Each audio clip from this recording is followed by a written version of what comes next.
Hey everyone, welcome back to another Fred tutorial. My name is Josh, and today I'm going to show you how to rotate an optical source and save an irradiance profile for each rotation using Fred's embedded script. So to access the script, what we're going to do is open the embedded scripts folder and double click on embedded scripts.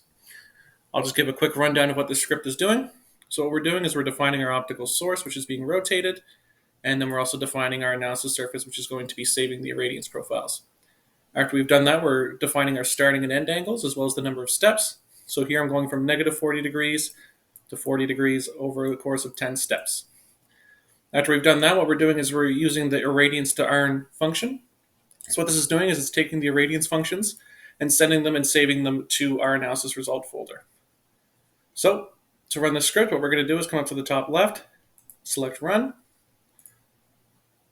And what this is doing is it's rotating, and as it's rotating, it's saving an analysis result.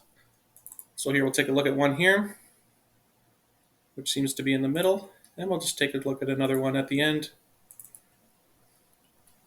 just to see that this was the irradiance for our final rotation. And there you go. As always, CBS is here to help support all Fred users, and keep an eye out for more helpful content just like this.